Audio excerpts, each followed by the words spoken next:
Good morning, fellow CrossFit enthusiasts, and welcome to the 8th episode of the 3rd season of Good Morning Murph, your functional fitness podcast made with love in Austria. And today I am joined by the Hungarian gymnastics legend and head coach of Explore the Movement, Ja Myburgh.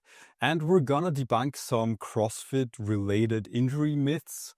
We're gonna talk about how to stay injury-free whilst doing the sport, and if against the law anything bad happens, Jan's gonna tell you how to recover properly. Jay, it's an absolute honor to have you on the podcast. Welcome to Good Morning Murph. Thank you. Thank you for having me on. Jay, to start right off, you have a very special name. I've never met anyone whose name is Ja. In German, Ja means yes. I heard other people calling you Jay. What's your preferred? How should I call you during this podcast? You can call me Jay. Jay's good. Jay's good. Okay. Yeah. How do you actually pronounce your name in Hungarian?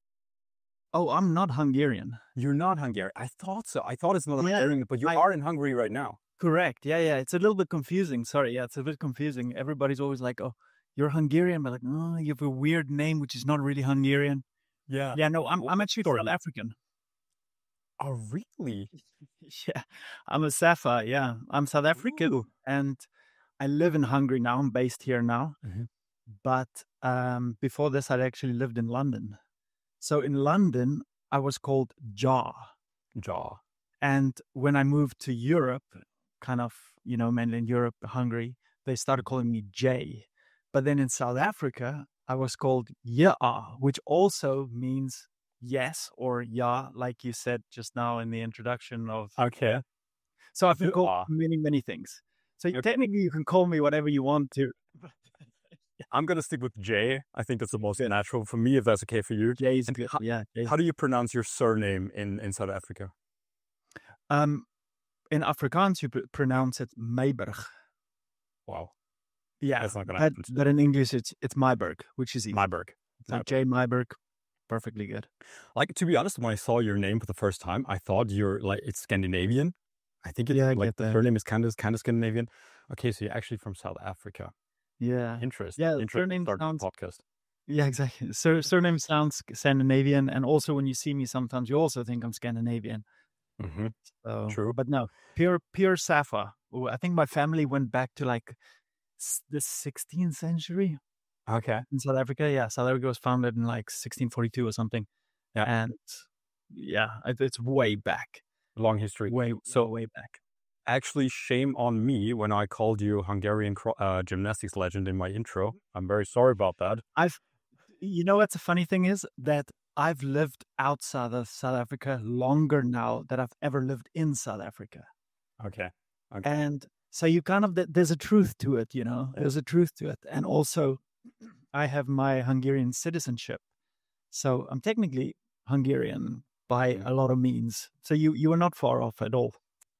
When you were in South Africa, what city were you at? Where did you spend the most time? How well do you know South Africa? Okay. Johannesburg, Cape Town. Yeah, okay. So the capital, Pretoria? Mm-hmm. Very close to there. And when I say close, I mean like 350 kilometers. Well, kind of close. For an Austrian, that's like not that close. Yeah, that's like, what is it, from Salzburg to Linz, or is it further? More. Okay. Even more, yeah. Like in South Africa, you fly from Pretoria to Cape Town. It takes you 2 hours to fly. Yeah, that's quite far. South Africa's massive. Different dimensions than I'm used to here in Austria, of course, or in Vienna. We're already talking about your history. Maybe just to give a proper introduction to who you are, what you do, and why we should believe a single word that you're telling us today.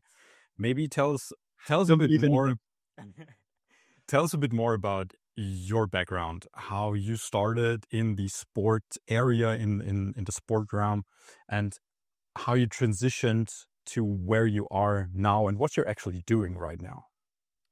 Okay, I'll try to make it quick because I can usually go off on a ramble here. So grew up in South Africa where I, started kind of like my sports journey. And my sports journey was gymnastics. That was where my main focus was. And I started gymnastics at the age of 4, probably because I was way too energetic as a child, and my parents were probably like, let's just take him somewhere to burn the energy off. Well, lo and behold, I loved it and ended up doing it for about 16 years. Did it competitively internationally for a very long time. World Cups, World Games, and all that jazz.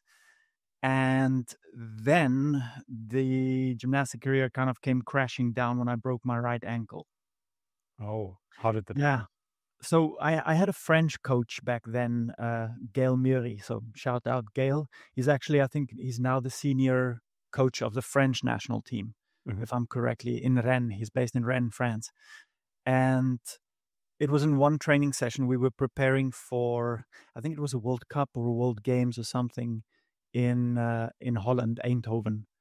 And about 6 months before the actual competition, I ended up in training landing a little bit funny. And then, the right ankle just popped. Yeah. Then the wrong thing, and this actually leads me into why I studied physio as well, is a week later, I was back in training again with a broken ankle. And I trained with a broken ankle for 6 months, where I strapped it completely with a full strapping and everything. And did you know it was broken? I knew something was wrong, okay, but I didn't want to do anything about it because, you're representing your country, you're training hard. It's, you train, you put a lot into it, like the sacrifices. You don't have a social life. You train. That's what you do. There's 3 trainings a day. You train in the morning, afternoon, evening, and you don't have holidays. Those things don't exist. You train always. So that's kind of what happened there. And in between all of this, I did rugby. I played rugby. I did swimming, and I did athletics, specifically hurdles. I ran hurdles. And all these coaches hated each other because the rugby coach hated that I did gymnastics, and the gymnastics coach hated that I did rugby. But the main focus was always gymnastics. Gymnastics was the main focus. And sorry, when talking about gymnastics, because it's not that common in Austria, the sport itself, we're talking about rings, high beam, low beam, floor. Yes. Yeah. Okay. Gotcha. So I did a specific. So you get 3 different types of gymnastics. You get rhythmic gymnastics, artistic gymnastics, and tumbling gymnastics. And tumbling gymnastics falls into the category of like trampolining and stuff as well. So when I started off with gymnastics, I did artistic gymnastics. That's the one with the floor, the rings, the parallel bars, the horse, all of that. And then I transitioned later on into my career. I transitioned into tumbling, which is just, it's basically like the floor. It's just all the back somersaults and all of that stuff. So I did that as a specialization at the end. Okay. Yeah. Okay. But I loved it. Absolutely loved it. Loved it. I still have today dreams where I dream I'm in training doing that. Really? Yeah. And the big plan was actually move to England, where I was going to go train with a next competitor of mine called Damien Walters. So some of you might know Damien as he was the guy in the Pepsi commercials running the loop. I don't know if you've ever seen that. So he's that guy. And the ankle just didn't heal. When I came back from Holland, I went for surgery. Surgery was not a major success. Rehabilitation was even worse. And then I had to do something, and going to the UK, and recovery just took way longer than initially I thought it should be. And I had to do something. I had to make a living. So I started studying. I did sports therapy in the UK. And that's also where I started CrossFit, because I kind of had like this phase of 3 months, just kind of like, stuff it. I hate fitness. I need to get away from it. I'm angry. Yeah, that lasted 3 months. And then I found myself back in the gym again. And I fell in love with weightlifting, to be honest with you. Okay. And the reason why I fell in weightlifting is because I think I had like a man crush on Klokov. Okay. And I saw the way that he approached the bar, and when he pulled his face like, and then he gripped the bar and he snatched, and I loved it. So I started doing weightlifting in a Globo gym, dropping in a Globo gym until I got I'm sure they out. love that. I love that. They loved it. It was with these rubbery floors that break on the first drop. And then a friend of mine actually, BJ Rule, he said to me, "Hey, mate, why don't you just go to a CrossFit gym? There's one right across the river from you, and they do weightlifting there." And I didn't know that. I didn't know anything about CrossFit. And this was back in 2012. And the following week, I went and I walked in, and actually the first person that greeted me was Ja Myburgh in the gym. And he was like, he heard I was a gymnast, and he was like, "I love it. Competitors class now." And that's kind of how I went into CrossFit. Okay, so 2012, you said? End of 2012. Yeah. Around about 2012. So the sport was still very, very young. And you were doing gymnastics for 16 years prior to that. So from age 4 to age 20. About, yeah. Until the wrist, the ankle injury, sorry. Is your ankle right now, is it back to 100%, or is it something that will never heal again fully? So they missed some ligaments in the surgery, which means some of the ligaments are not attached anymore. So it's probably like 75% good. Will it be like this for the rest of my life? Yes. Will it get worse? Yes. Will I have probably arthritis in it? Yes. Just because of the probability of the instability. But it's okay. The risk was worth the reward for me. Yeah. I'm sure, I'm not going to be in a wheelchair or anything, touch wood. But, as long as I train, as long as I maintain the dynamic stabilization of it, which is like the muscles around it and stuff, I should be okay. Healthy lifestyle, all of that, and I should be okay. Yeah.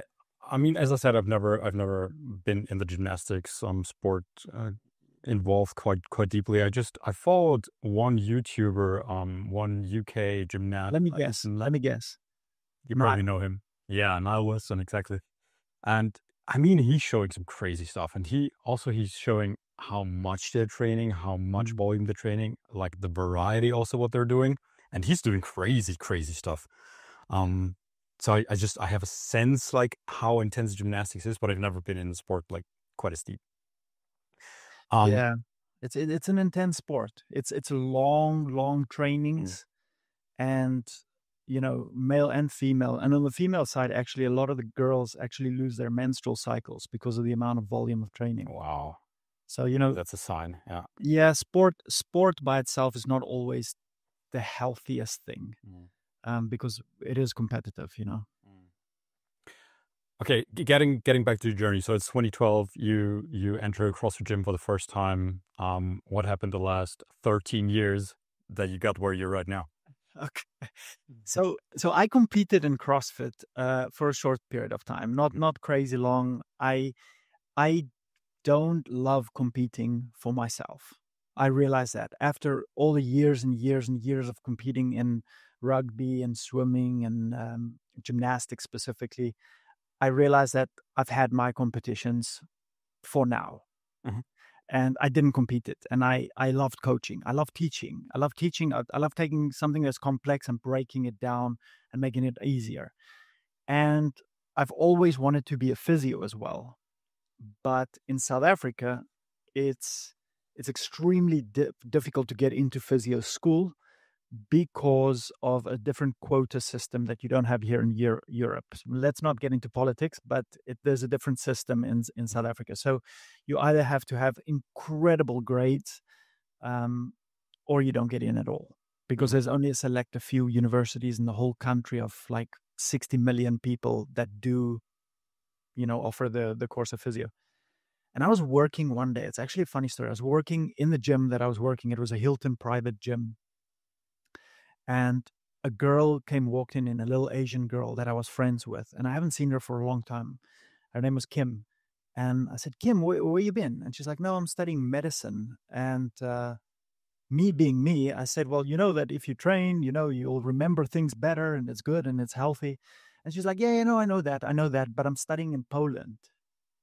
And then it hit me. I was like, why am I trying to study physio in the UK? Because I went and I actually inquired how much is it? What's the entry? And it would have cost me back then, this was 2013, it would have cost me 36,000 pounds to study physio for all the years. And I didn't have that amount of money. I couldn't afford it. I was a foreigner. I was, third country, which means you get a different rate than the European. So the European, it would have cost me 9,000. And because I'm not European and non-European, it cost me 36. It was crazy. They had those riots of the students back then. And then my wife, Hungarian, kind of was like, well, that why don't you just go to Europe? And then immediately I got on the phone to Hungary because my wife is Hungarian. And I was like, do you guys offer physiotherapy? And they're like, yes. And I said, that's brilliant. Do you offer it in English? And they're like, yes. And I'm like, shit, that's amazing. Better. Yeah. I was like, can I sign up? And they're like, no. And I'm like, what? And they're like, no, the actual closing happened yesterday. And I was like, no. Yeah, so I had to wait a whole nother year. Oh, wow. Which was, in retrospect, it was actually a blessing in disguise because, my wife and I, we were trying to have kids already back then. And it just gave us another year of trying and also of saving. And then the following year, I, did my entrance exam and everything. And then I moved to Hungary. And then you moved to Hungary. You've been there ever since? Yeah, like I resident. kind of fell in love with the place, to be honest. Okay. I studied sports physiotherapy here in the university, and as I was studying, because I was one of the older ones as well, because I've already been through the first one, and so I kind of knew I didn't want to mess around. And I was also, to be honest with you, I was also scared because it's been so many years since I studied. So I was scared, like, oh, am I going to be able to remember everything? What if the work is going to be too difficult? So I think that by itself, that being scared pushed me to work way harder. And also the fact that, now I had kids already and I have to provide for my kids and stuff. So I had to work. I had to really work. When I look back now, I'm like, I have no idea where I got the strength to do all of that. But finished all of that, ended up being valedictorian, which made me very happy. Very good. And then I also started working for the university, actually. I started teaching injury prevention for the medical university here as an elective, which was good, which I enjoyed. I don't do it anymore. I'm done with that now. And during all of this, I also, started to explore the movement and started working with athletes one-on-one. Actually started in 2013, 14, already working online with athletes from various places. Yeah. And when was Explore the Movement founded? Was it when you were in London or when you were in Hungary already? No, in Hungary. In Hungary. Okay. Yeah, I think it was 2013, if I'm correct. And it kind of started as a kind of a birthday present, because a friend of mine said, like, hey, if you had to form a company, what would you call it? And I was like, I don't know, Explore the Movement probably, or something. And that evening he sent me a website. He's like, here's your website for Explore the Movement. And then I was just like, yeah. And I was just like, okay, I'll run with it. And then I put some work into it and then started teaching. And the rest is history. And then funny enough, now that I think about that, during my studies, I also opened my CrossFit gym. So there was a lot going on. I have no idea how I did all of that. I got the power from somewhere. My wife helped a lot. When did you meet the kids? We met in London. In London, yeah. So 2012, 2011. We met in... You should know that. Yeah, we got married at the end of 2011. Okay. So it was before that. We worked at a restaurant together. I was a waiter, and she came there for a trial shift, and that's kind of how we met. The rest is history. The rest is history. The rest is history. Jay, you already mentioned you had a major injury yourself, and that's also basically the topic I want to get into today. We as CrossFitters, as functional fitness athletes, we very often have to hear some statements, some myths. I don't know if they're myths or not. I'm sure you heard them before. Let me mention some of them. Kipping movements are very often under critique. Lifting heavy in CrossFit with bad form under fatigue, probably not the best you can do. Handstand push-ups are bad for the neck. We as CrossFitters, we all do too much volume. And I think the list goes on and on and on. Now, someone like you who has been in the functional fitness area for a decade and has been a gymnast before and has also had an injury before, let me ask you, to what extent are those statements true? Is CrossFit, is functional fitness really so dangerous? It's a complex question. I don't think it's just a simple yes or no or true or false question. It's a complex question because you have to look at the individual in front of you.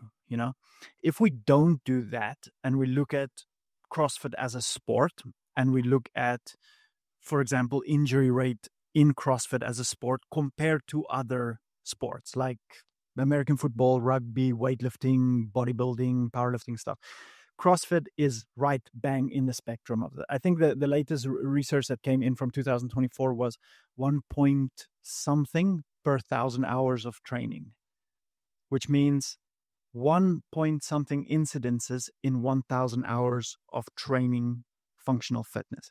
And that's the average with the other sports you mentioned. That's what you mean. Correct. I think American football went up to like three incidences per 1,000 hours of training, which puts CrossFit pretty safe, which is usually the excuse people give is like, oh, I'm going to go do a little bit of bodybuilding or bodybuilding exercises, and then I'll get into CrossFit.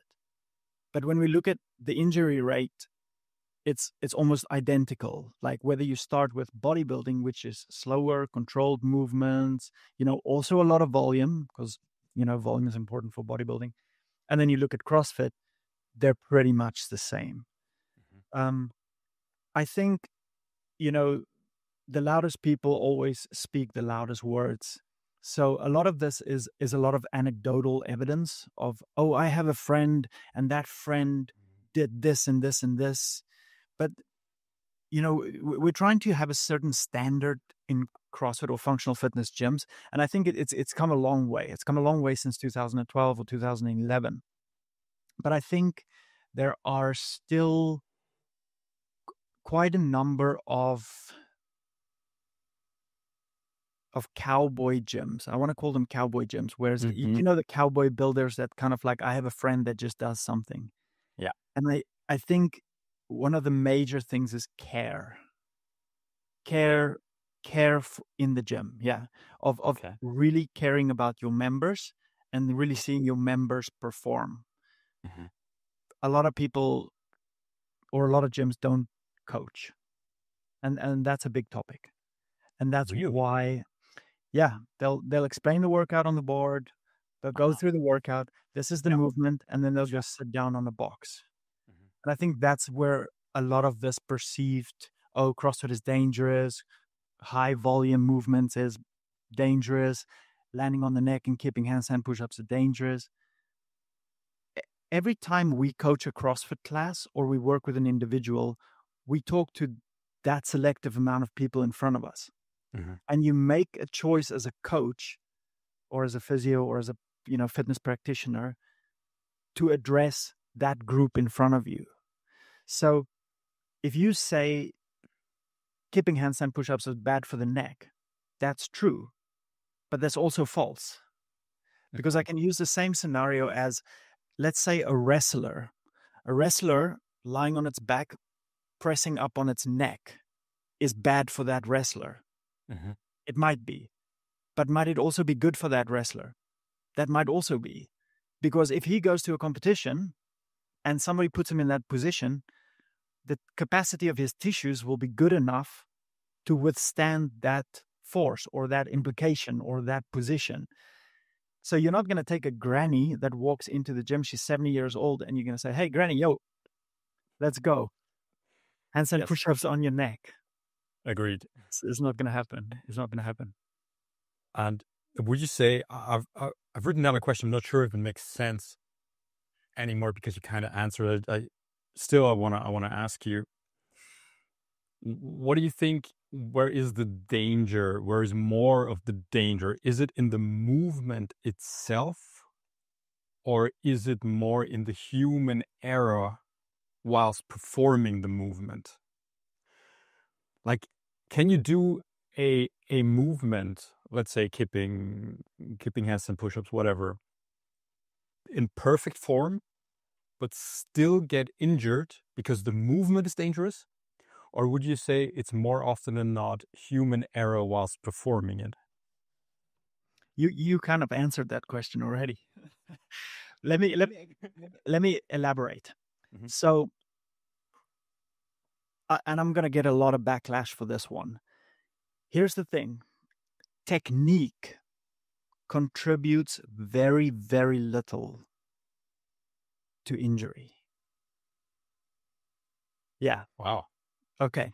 Now I'm going to explain what I just said, because a lot of my fellow physios are going to go, wait, what? What did he just say? That's completely bogus.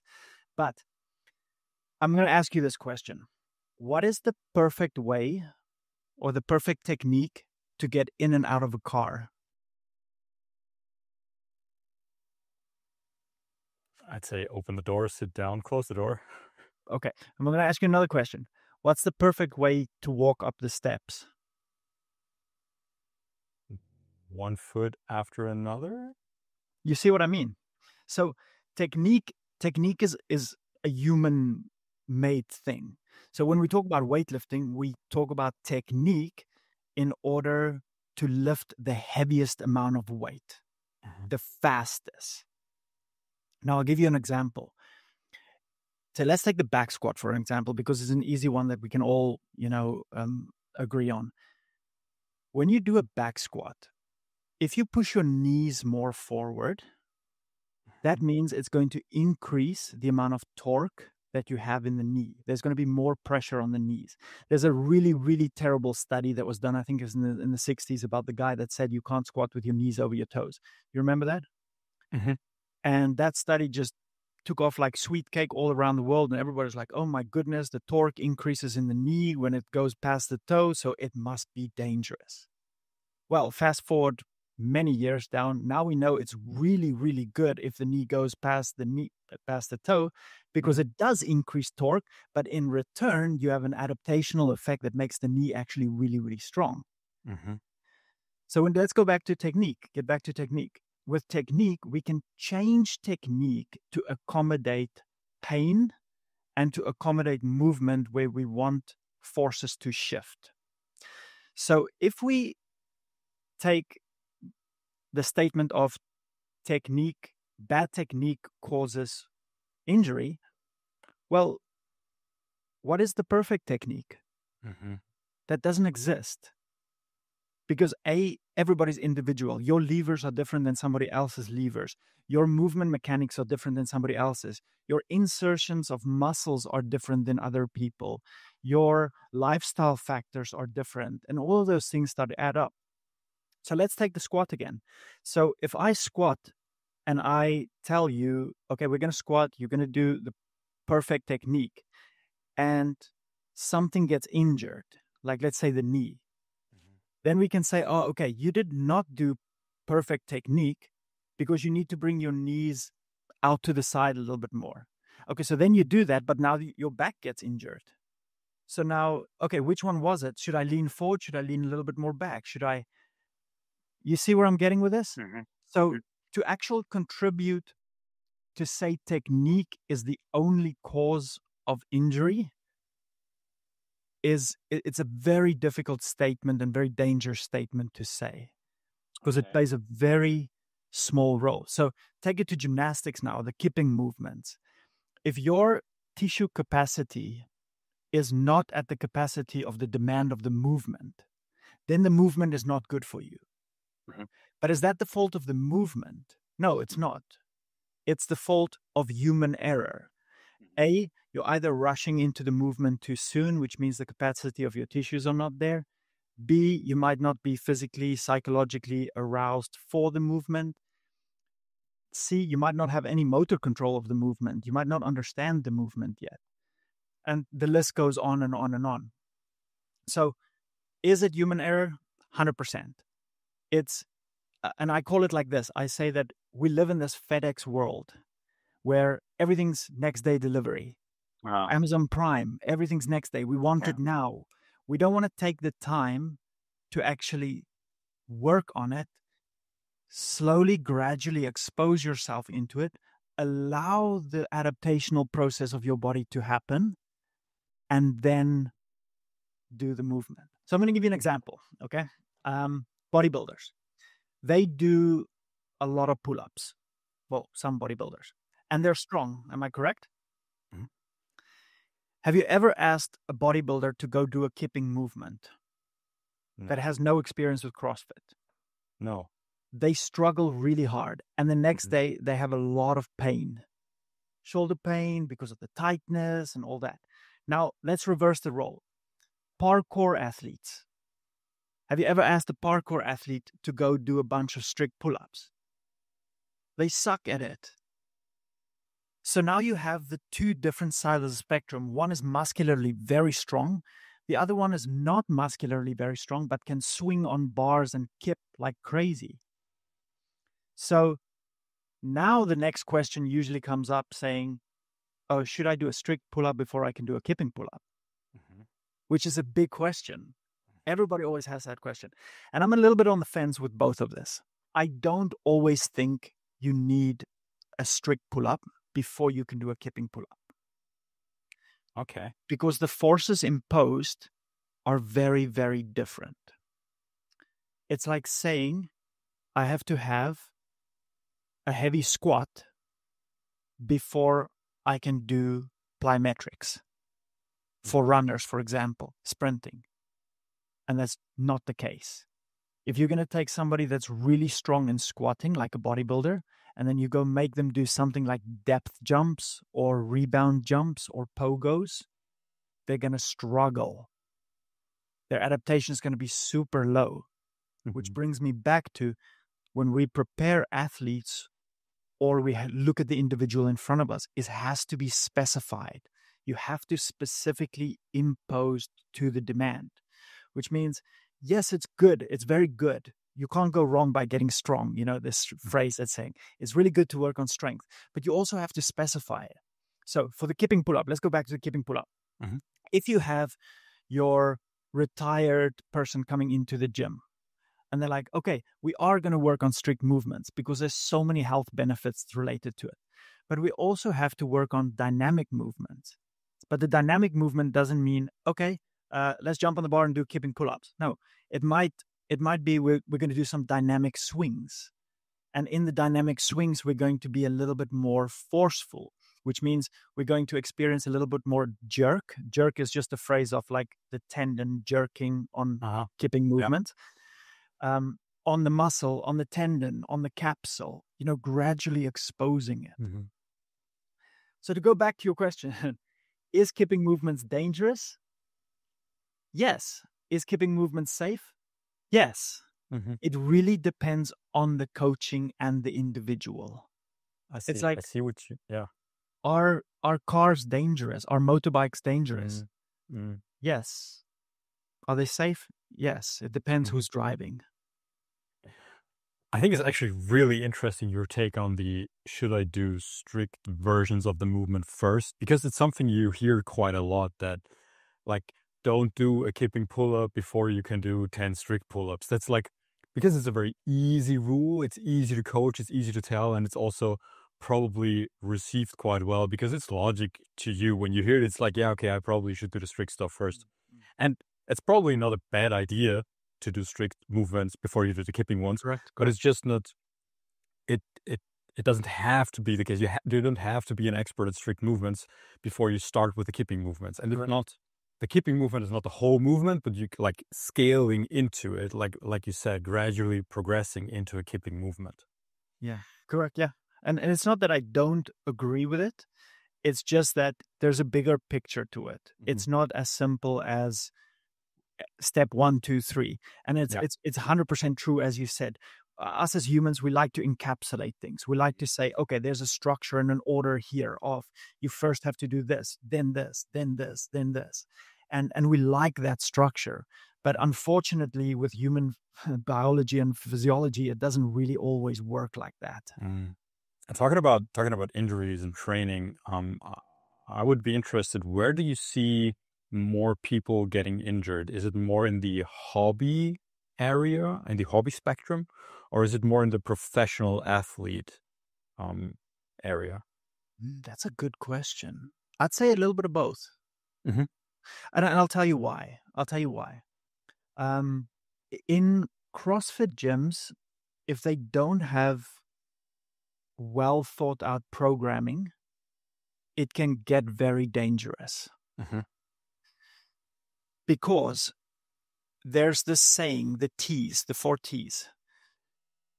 Doing too much too soon for doing too little for too long. Mm-hmm. And you can literally build rehabilitation on that one saying. So the person in the, general just CrossFit for health and fitness, they might do the classes, and that's fantastic, and they get great coaching. And then suddenly they'll have this challenge like Murph, for example. And Murph is a lot of volume for the normal type of person. And some of these individuals will only go to a gym twice a week, 3 times a week, and then they'll suddenly do Murph. And that sudden increase in volume is a lot. Mm-hmm. And one of the biggest injuries we see in CrossFit are actually overuse injuries. It means that... Overuse injuries, yeah. Meaning repetitive, and not allowing enough adaptational time in between of it. So that I have an issue with. And that's actually starting to change a little bit. And I see Murph prep these days in CrossFit boxes, where they start to prep people for it. And that I love, because now you're taking gradual exposure to the individuals or the people going to perform it. Now, on the side of the competitor, volume is a big one. Volume is a very big one. Back in 2012 to about, I'd probably say to 2018, it was all about the volume game. Rich with his 5 workouts a day, Kalipa with his crazy workouts. It was really the volume game. The more you did, the better you're going to be. That's not so much the case anymore. The case have changed quite a bit, where we are way smarter with the ways that we approach training. More is not better, because now if more was better, the person that did the most would be the person that's the strongest. And that's not the case. Now the person that's recovering the best, and specifically modalities outside of the gym, not just in the gym, regulates their volume and slowly builds it up, is the person that's going to be better. And obviously talent and skill and that comes into it as well. So now the injuries in bigger CrossFit, it's still a volume game, specifically when you go on season. And I said on season, and I'm saying volume because, and this is also something that's recently changed, but in CrossFit, there's never an off season. Mm-hmm. In most other sports, there are off seasons, and the off season usually lasts 2/3 of the year. And that's a good time for you to get into general physical preparedness, work on injury prevention, rehabilitation, set a nice big base, build up if you have to go for hypertrophy phases or aerobic phases to lay the foundation, and then peak towards the games or towards whatever. And I think this is our own fault a little bit, because there's so many competitions year round that's happening. There's a competition every weekend, basically. Yeah, exactly. And some of these CrossFitters use these competitions actually to make money off it, because CrossFit's not the highest paid sport. So if there's an opportunity that I can go and I know I'm going to podium to make a few, dollars, then I'm going to do it. Mm-hmm. And that's not always the smartest thing, but we're pressured into kind of this funnel neck of, we don't have a choice out. We have to go through the little little opening that it exposes us. And then you never recover. It's just on and on and on and on. And before you know it, you're completely burned out. Mm-hmm. What would you say, what are the most common injuries that you see at athletes? And you were already talking about overuse. What are some of the most, like, what's the reason behind those injuries? What are the most common reason injuries happen besides overuse? Volume and thinking more is more. The most common injury is the shoulder. The shoulder. Second to that is the lower back. Third to that is the knee. Mm-hmm. So let's take an example. Cyclists train 6 to 8 hours a day, Mm-hmm. and they train a lot, but the movement is cyclic, which means your foot goes in a circle over and over. And probably 80%, if they do the polarized method, probably 80% of that is zone 2. So the intensity is low. Why is the intensity low? Because we're doing such a crazy amount of volume that we need to recover. If the intensity was higher, we can't recover. And we see that with the Norwegian method, for example, Olaf and his team, where, they did lactate threshold training, which means they also did a crazy amount of volume, but they controlled the lactate to a very specific point in order to recover for it. That was the whole big thing. So when it comes to CrossFit, the shoulders are typically volume related. As in runners, you won't get a runner that does 500 kilometers a week because they know the implication of injury then just becomes way more. So running, you're looking at, and specifically now in high rocks as well, they regulate their running volume quite good because we know that in running, that eccentric loading every time you step is a very high impact on the body. And that's the same in CrossFit. So in CrossFit, in the shoulder, there's a lot of elements that are shoulder dependent. And if you do my volume, you know that I'm shoulder biased quite a lot. Like your shoulders will get it. But we know that, the time that you spend on the rig doing kipping movements and butterfly, that jerk that I was talking about, every time you land in that position, that's a certain eccentric load. That's a certain eccentric strain on your soft tissues.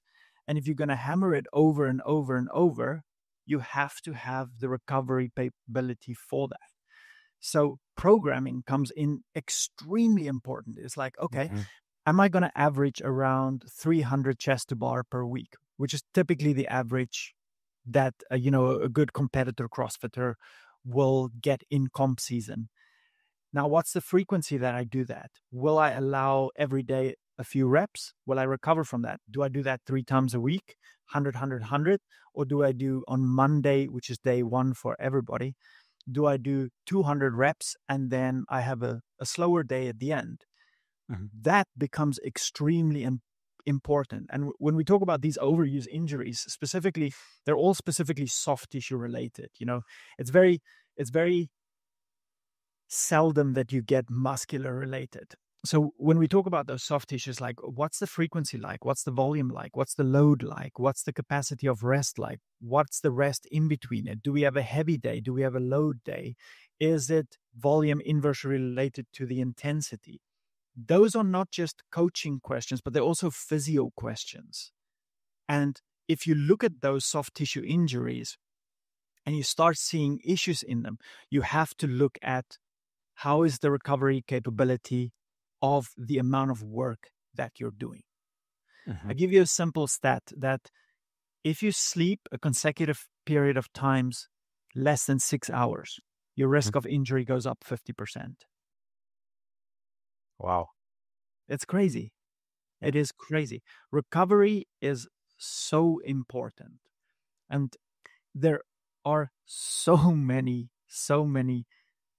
I don't want to say bullshit, but I'm going to say bullshit, recovery modalities out there because they look fancy. Yeah. Like, I have to ask, what do you mean by recovery modalities? Are you talking about foam rolling? Foam rolling, okay. Foam rolling is a big one. Compex. Yes. Dare I say it now? But electrotherapy, the stimulus that you get from electrotherapy is just, you know what would be better for you for recovery? Go for a walk with your dog and have some sunshine and enjoy the outside. That's probably better stimulus for recovery than sitting on the couch with a Compex on it. And then one that's really overlooked is people are scared of resting. They're scared of resting. They're scared of saying, you know what? I feel absolutely destroyed from training. Today, I'm going to sit on the couch and I'm going to watch a movie. They feel guilty for that. Because we live in this CrossFit world with, I need to do more. Yeah, totally true. More is not always better. Better's better. You know, you will recover different from me. I will recover different from you. I know for me, when I did CrossFit, active recovery is like going and setting up 45 minutes on a bike. Psychologically, it drained me and I did not feel recovered. I needed the ice cream on the couch watching Netflix. You just mentioned that the shoulder injury is the most common one, at least in your perception, but it is a very common one. I think that's clear. Now, probably almost every single CrossFitter once in his career experienced some kind of shoulder pain. Now, is there a distinction, or what is the distinction between shoulder pain, which is just a side effect of training maybe, and an actual injury? Where does one end and the other start? Is there a definition or something I can look out for where I can say, okay, my shoulder hurts a little bit, that's fine, or I'm actually injured? Oh, good question.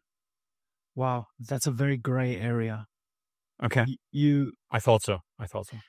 So yeah, because the question implies that you're talking about pain, and the other side of the equation is you're talking about actual tissue trauma, which means there's something that's iffy there, something that's not right. And pain is an extremely complex topic. It's not just the biopathological model of pain equals tissue damage. I'll give you an example. A bee sting. When you get stung by a bee, that hurts a lot. Yeah. But there's not a lot of tissue damage, is there? True. So pain doesn't always equal tissue damage. So when we look at tissue damage, and this can, again, it overlaps each other. We have to look at factors outside of just pain. What are the functions? What are the range of motions? Is it red? Is it swollen?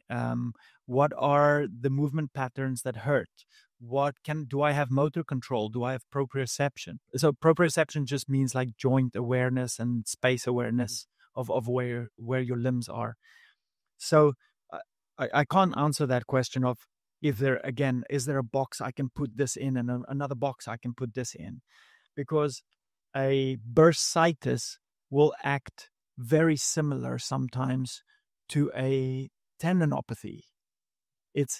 And we know also now from a lot of research that our special tests in physiotherapy are not so special anymore to distinguish differentialities in different areas and tissue injuries.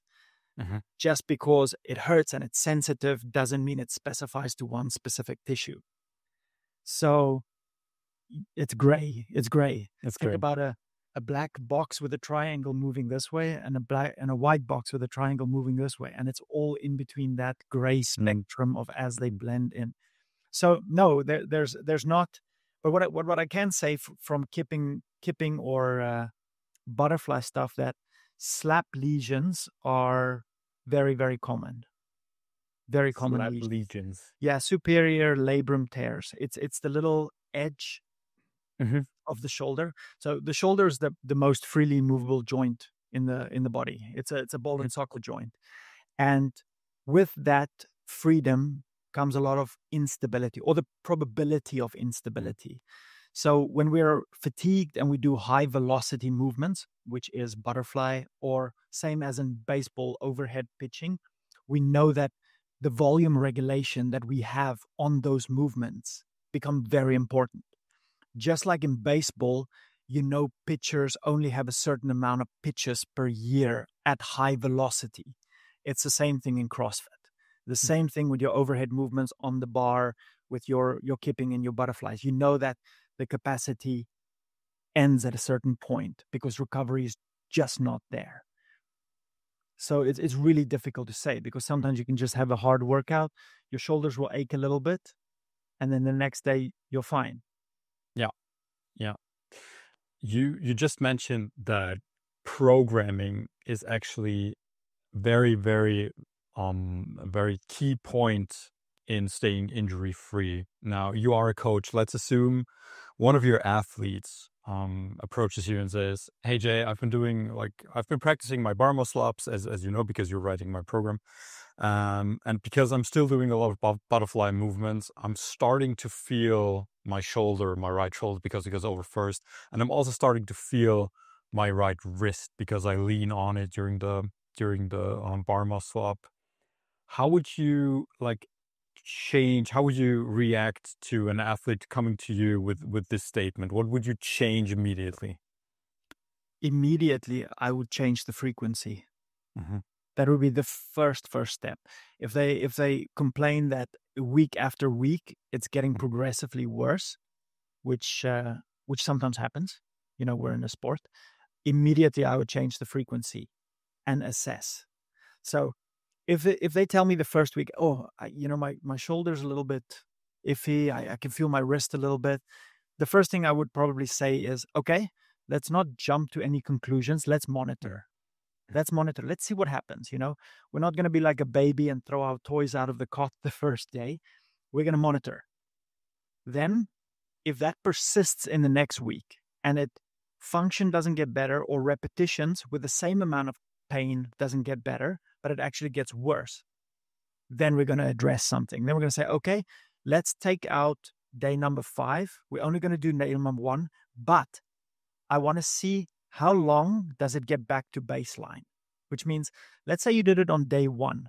That night, a little bit of inflammation is usually night pain. It throbs a little bit. How long does it take then to go back to baseline? Is it 24 hours? Is it 48 hours? Is it 72 hours? And depending on what you see there, we can make our next intervention. Mm-hmm. So if the taking the frequency down didn't work, then I would add the frequency back in, but I would take down the intensity. Mm-hmm. So let's say I would have day 1, the specific movements, because it's specified, the bar muscle up and the kipping movements, but I would take down the intensity. And the way that I would take down the intensity is probably by halving the reps. So let's say you had to do 5 rounds for time, you had to do 10 bar muscle ups. I would take that down to 5, because I know that 5, you're way further away from proximity of failure, and the force that we put on the shoulder way less. And then we address again. Would I immediately go to the typical physio exercises of shoulder external rotation and then up? Probably not. Just because we know the kinesiology of the shoulder, and specifically the rotator cuff of the shoulder, they're not dormant during high velocity movements. They're not dormant during strength movements. They work a lot. But by regulating the intensity, we can actually regulate the recovery of those muscles. Is there, I think it's another very important topic. Do you think there is a connection, or how strong is the connection between, I want to say, mental health and mental stability and injury risk?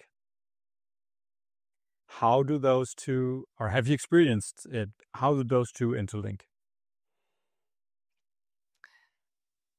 Ronald Melzack. He has Never heard before.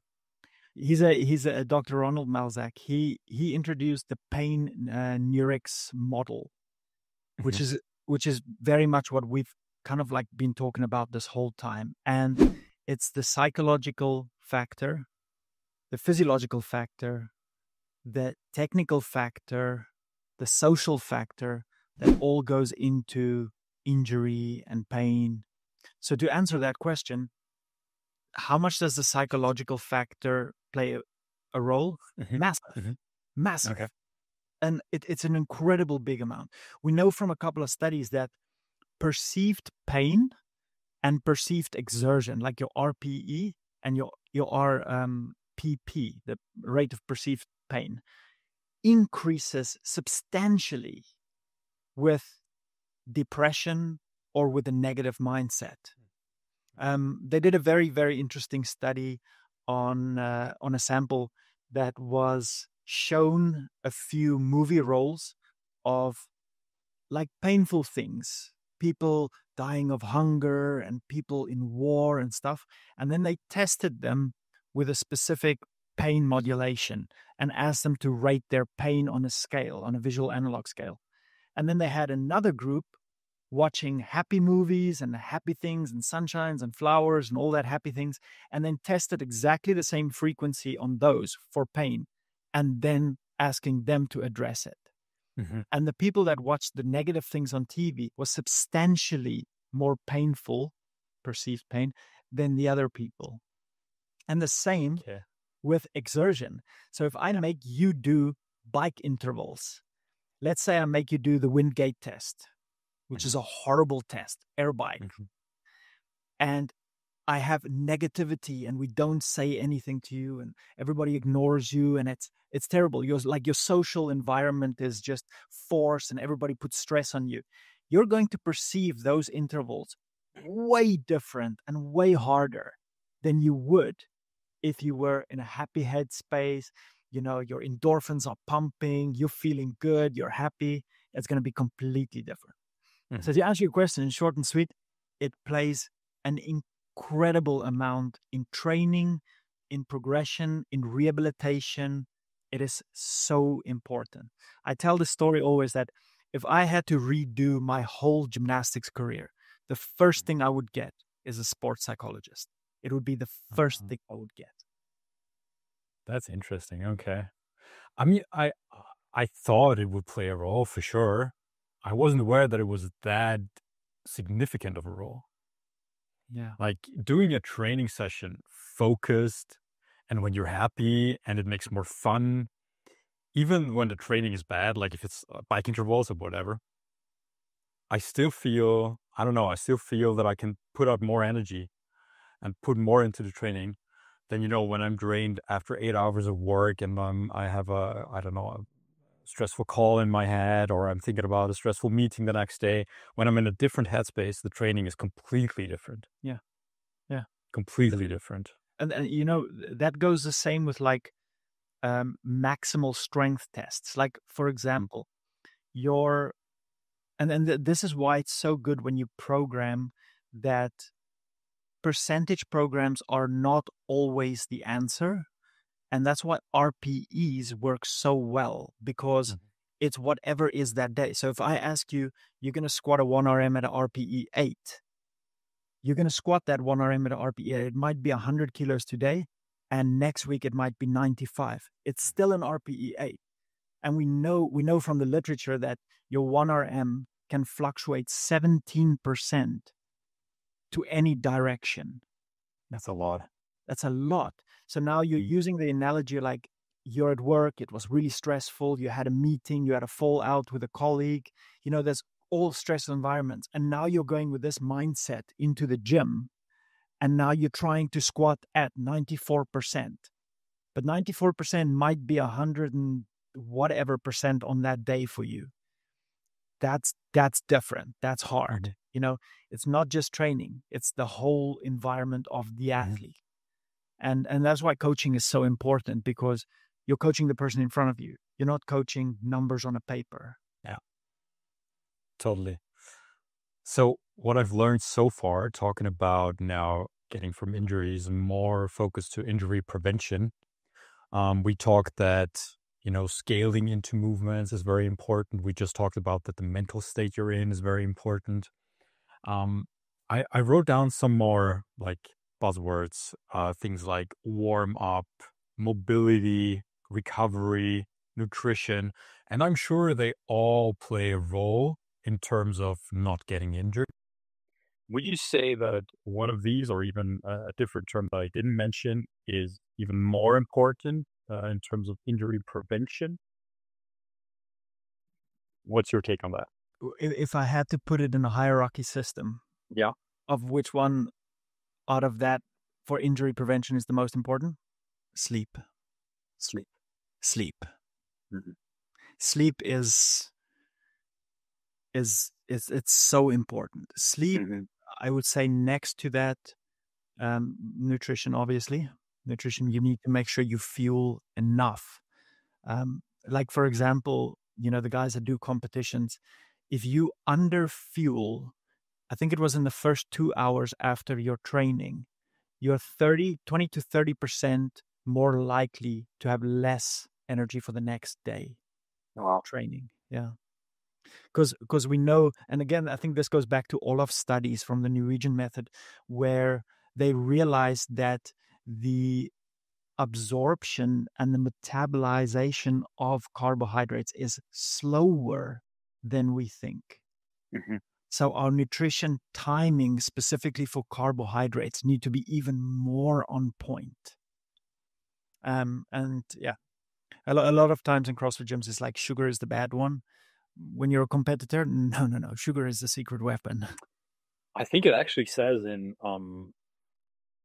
Fitness and Explained or CrossFit Explained in 100 words.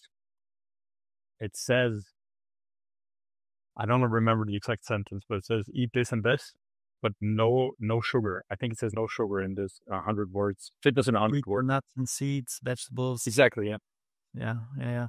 But little starch and no sugar, I think, is the end of the sentence. Yeah. But so was that written for the athlete, or was it written for the normal person on the street?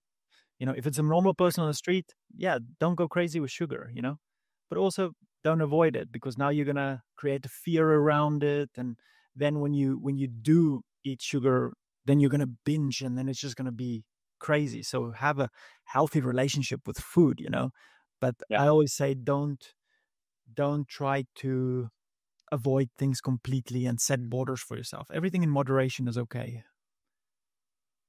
And maybe just one thing I remember an interview with, because you were talking about sleep and how important it is. I remember an interview with Matt Fraser.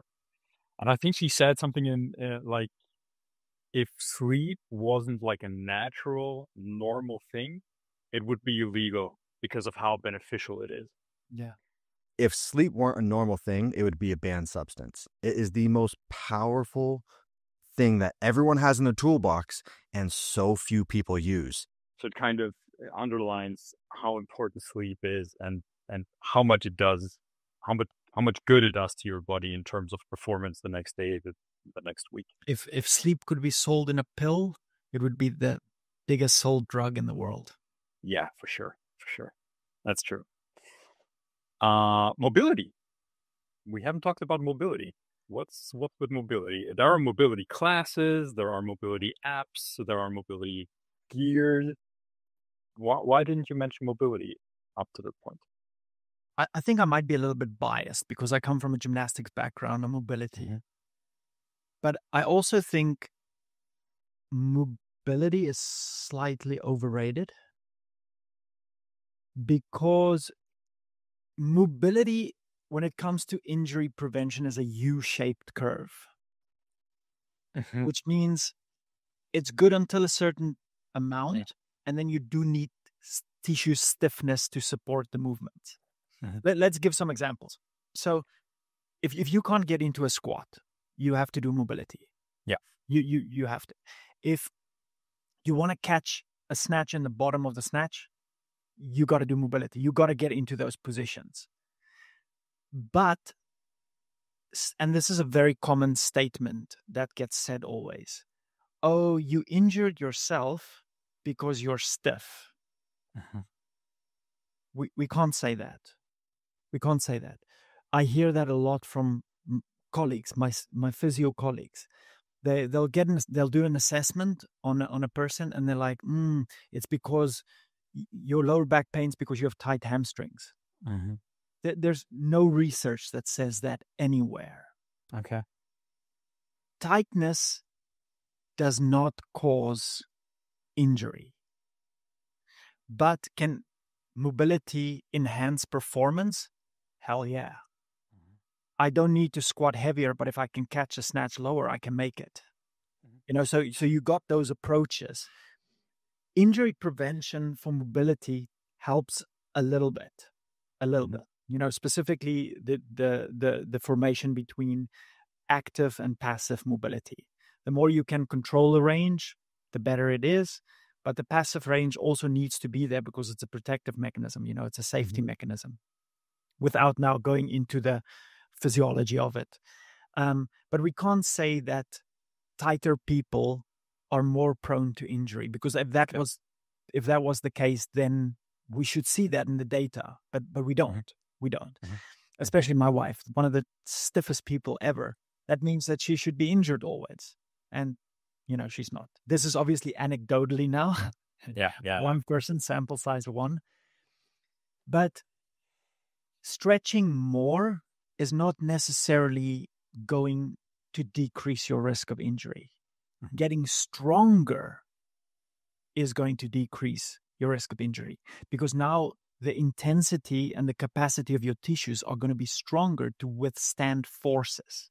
And that's important. Now, that doesn't mean that stretching doesn't create forces. Of course it does. It's tension. The big thing about stretching is its tension, which formed longitudinal hypertrophy. So it is good for it, but it's very sport specific. So what is the best stretch for a squat? Like a deep squat hold? The squat. Exactly. The squat, yeah. So by squatting, you're actually stretching. By lunging, you're actually stretching. By hanging on the bar and doing beat swings, you're stretching. Sure, there are different forms of stretching. The bottom of the squat is an isometric stretch. The beat swing on the bar is a dynamic stretch. The lunge might be an active stretch. They're all forms of stretching. We don't need to glorify stretching in the sense of put your arm up and now do this and now hold it for 30 seconds. Like, we can incorporate into our strength training. There's good literature to show that doing strength training at full ranges of motion increases range of motion. Yeah. But that same study also shows that doing strength at full ranges of motion with additional stretching joint specific is even better. So what does that mean? You can go do squats, but if you want the middle split, you got to go train the middle split. You got to go do joint specific and then look at the specific musculature or soft tissue that's restricting that movement. So if I'm a CrossFitter going into gymnastics and I need to showcase a middle split, is the middle split going to be injury prevention for me? Yes, because I need to get into those positions. But just because I can get into those positions, and I'm talking about CrossFit now, does that mean I need to do more mobility? No, you're wasting your time. It's junk volume. You can spend that time better on recovery or working on one of your weaknesses. So I always say this at my seminars that, I don't stretch anymore. I haven't stretched in years. I can still do the middle split because I do it once a month at a seminar, and that's enough to maintain it. And I don't need to do it anymore. So if you're a CrossFitter that does not have mobility issues, you're going to come into the gym, you're going to warm up, and you're going to lift. You don't need to roll on a foam roller for half an hour and then do mobility drills for another half an hour because you think it's going to prevent injury. It's not. You're just adding more junk volume, which is harder systemically for you to recover from. Okay, gotcha. One more topic I want to talk about is we as CrossFitters use quite a lot of equipment, gear, accessories, I want to say. We do have our grips. We do have our weightlifting belt. We do have our knee sleeves. Some of us have elbow sleeves. What do you think about the support gear? Is it smart to use them in order to, save your back, support your back? Or should we rather not use them and strengthen our back, strengthen our grip? What's your take on that? So to answer the question, yes and yes. Mm-hmm. Meaning that, is it good to support with high volumes and high loads? Yes, we have some evidence showing that it does, in fact, increase. I think the belt increased the back squat with 2% or something like that. Mm-hmm. Knee sleeves, even with different thicknesses of knee sleeves, showed no differences or no significant differences between it. Okay. I think the psychological factor comes in way more than the physiological factor. I know a lot of people and a lot of athletes, and this is again anecdotally, but I feel so good with knee sleeves. It keeps my knees warm. Yeah. If it keeps your knees warm, then use it. Yeah. I want to say the same thing. I feel so much better squatting with sleeves. I just feel safer. I don't know why. I know it's just like a 2 millimeter piece of cloth, but still. Okay, but then let me ask you this question. Yeah. Let's say you squat with knee sleeves 5x5 at 100, and let's say that's a heavy weight for you, okay? What do you feel like afterwards if you have a good day and you squat 5x5 with no knee sleeves? Does it feel like an achievement? Honestly, it would be more of a relief for me because I do have quite a lot of knee pain. Okay. And if I could do 5x5 with 100 without knee sleeves and don't end up in severe pain, I'd feel relieved. I'd feel happy because it shows that my knees aren't as bad as I thought. You see? So you can use, those accessories as a little challenge, as a little, oh, whoa, I just squatted 2 reps at 90% with no belt. What's going on? That's a boost. I see that in my check-ins all the time. Hey, Jay, I did this with no belt this week. And I'm like, for me, it doesn't make a massive difference, but for you, it makes a massive difference. So you praise the athlete. You're like, yes, let's go, So if I never squatted with a belt. I hated a belt. It made me feel uncomfortable. I never squat. I was raw dogging it all the way. Really, no knee sleeves, no belt, nothing. I did use grips, but back then we hardly had grips, to be honest, when I was competing. But in gymnastics, I always used a lot of gymnastics grips, which is a must. When you're doing giants around it, it's, of course, your skin just slides off. That's a different story, I believe, between gymnastics grips and CrossFit grips. They do different things, I believe. Yeah, the grips also look different. Yeah. They have a little metal bar, and sometimes it's a stepping stone for them. I usually advise anything under like 85%, try not to use a belt unless it's high volume. Anything over 85%, if it feels psychologically really good for you, then go for it. Use a belt. That's it. What I do feel, and this is a little bit of a different story, is sometimes people wear the elbow sleeves for the tattoos. Because when you do ring muscle ups and it keeps rubbing you on the elbow, man, the tattoo just swells up. So there's a little bit of protection for it makes like little bumps. I didn't know that. I'm not inked, so okay, so it's actually protection for the tattoo because because it can make the skin a little sensitive and inflamed. So they use it for that as well. Yeah. Jay, we are 78 minutes deep. Of course, I also want to talk about Explore the Movement. You are head coach of Explore the Movement. Can you give us a rough outline? What is it? Who's the target audience? And where can I find more information about it? Explore the Movement. We work with strength and conditioning, basically. So I coach a lot of CrossFitters, competing.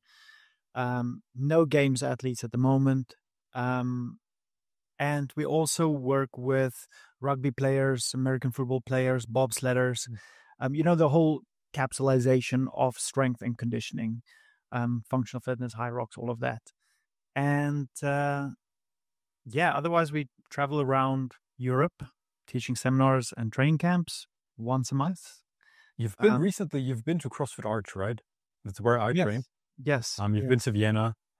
You do have a lot of, or at least some athletes at CrossFit Arch. I know Melanie. I know some others. Sorry, I interrupted you. You do live. Is there another live session planned in the upcoming weeks? Next, what is next? I know that we are in CrossFit St. Gallen soon. Then we have a training camp at CrossFit Stuttgart in July. Yeah, that's a 3-day training camp. We're going to be in CrossFit Westpac. Shout out to Westpac. Cool. Which is in Austria. Yeah, we're going to have back in Austria. Yes. Week training camp.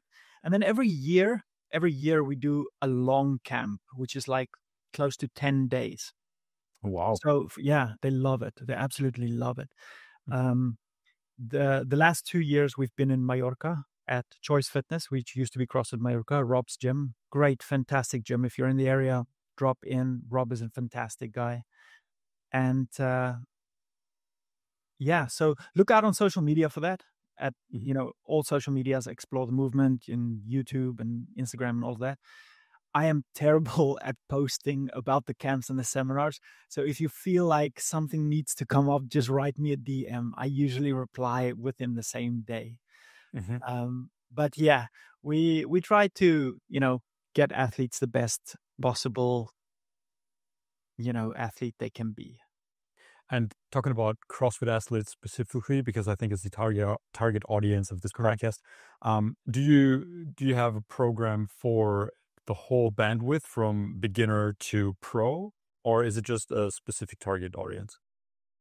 No, we work with everybody. We work with from I can't do a strict pull up all the way until I'm gonna go compete in the French throwdown.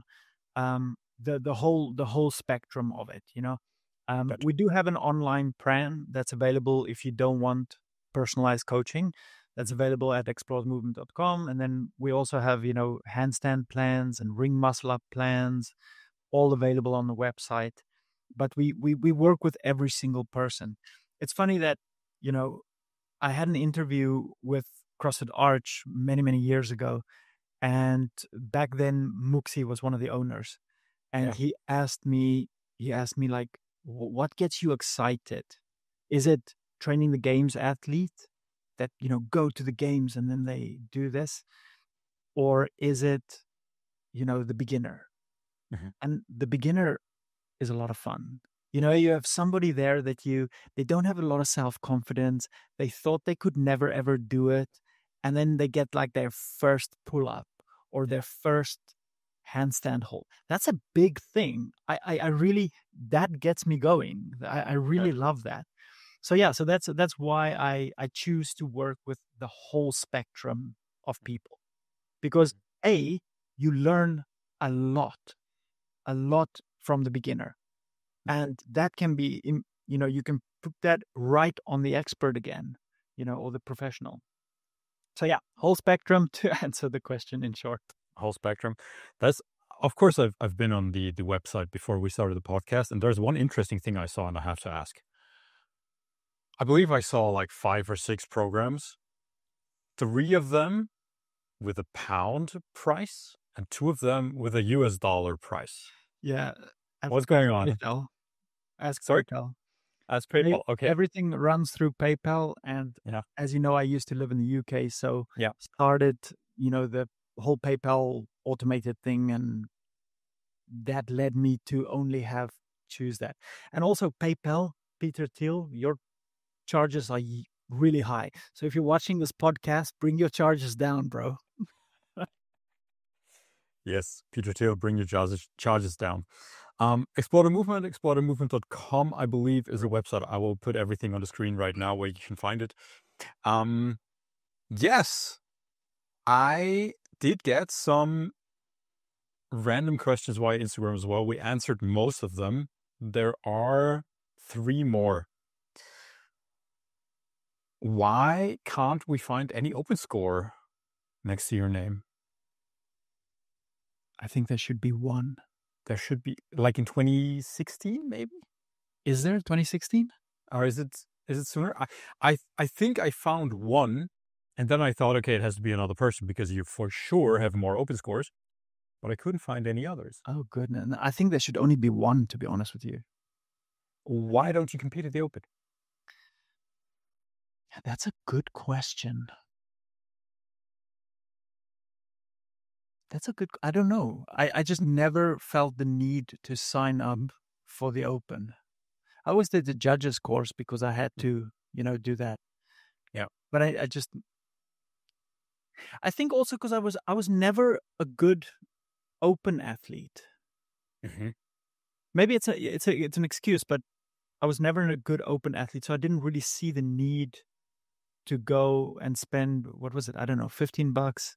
Yeah. To go and see where you stand with whoever, because we always had internally competitions in the gym, internal. Okay, how did you do? How did you do? But I never saw the need of that. I was an okay competitor in the athletes when it comes to complexity. That's where I thrived.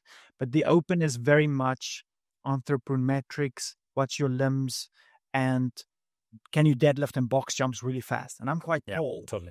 So for me, I was terrible at the Open. So if you see my name at the Open, it's probably a terrible score as well. So that's probably the reason. Yeah. Okay. You said you're not that much into competing. Do you see yourself competing ever again? Maybe even just for fun in any fun competitions? I can. I'm a masters athlete now, basically, and next year I'll be 40. So it's a new category. So I have thought about, hey, what if I put in 3 years of really hard work to see where I get? Mm-hmm. Interesting thought. Then I think to myself, like, 3 years, and why, and what do you want to do with it? And is it just because you want to go, oh, look at what I've achieved, or do you enjoy the rush of the competition? Mm-hmm. Mm-hmm. And I enjoy more the rush of the competition, seeing my athletes perform, than it's for me that, even when I have like a friend over, because I have my gyms at the back of my house here. And when I have friends over, like, that chasing feeling when you're in the swimming lane and there's somebody next to you and you're like, I'm going to outswim him. I don't have that I don't even have that anymore. And maybe it's now in my life. And that's why I said maybe. Yeah. But I don't have that competitive thing anymore. My life was so competitive when I was younger, and I just don't see that now. But never say never. Never say never. Never say never. Last random question. True or false? Your favorite breakfast is a can of Monster Energy drink.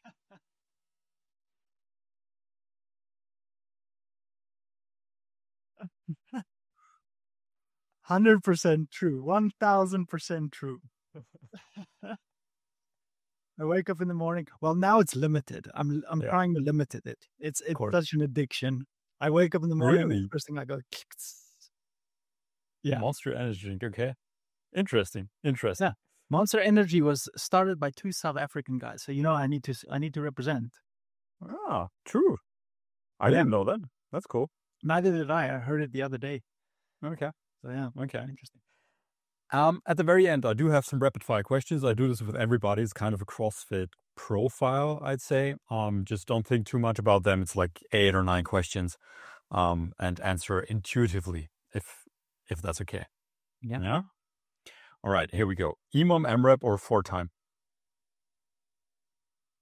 4-time.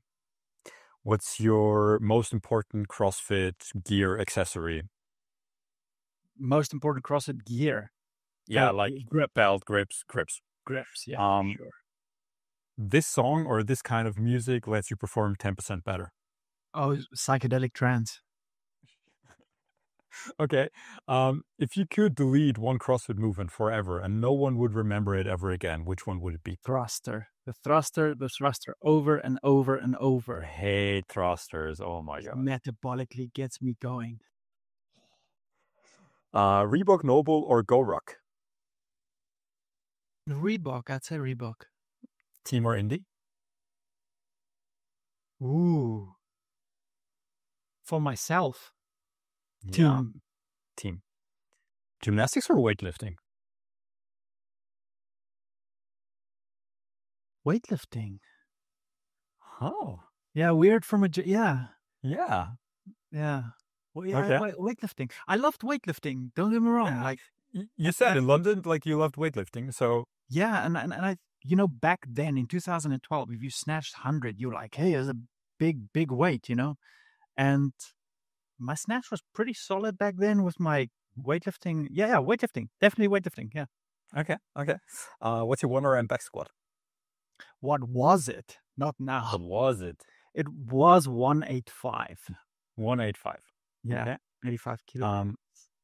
Never use chalk again or never use tape again? Never use tape again. Never use tape again? Yeah. So you like chalk? Yeah, chalk is a magic powder. It's brilliant. Magic powder. All right. That's it.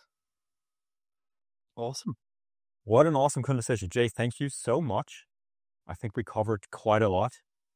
Hey, thanks for having me on. I loved it. Thank you so much for taking the time for the unbelievably valuable inputs you gave me and all of us, all of the listeners in the podcast.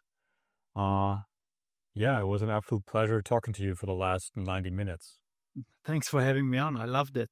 Hopefully the audience will get something valuable out of it, or it's gonna create rage. Rage about the technique statement, you mean? The controversy. Yeah. All right. No, once again, thank you very, very much, Jay. It was a pleasure talking to you. And also thank you to everybody who listened and watched this podcast at home, in the gym, or wherever you are. If you're on YouTube, please don't forget to leave a like, leave a subscribe. And if you're on Spotify, you know what to do. I would love to have a rating from you. If you like the podcast, it helps a lot. And that being said, thanks for watching and have a wonderful, wonderful rest of the weekend. Bye.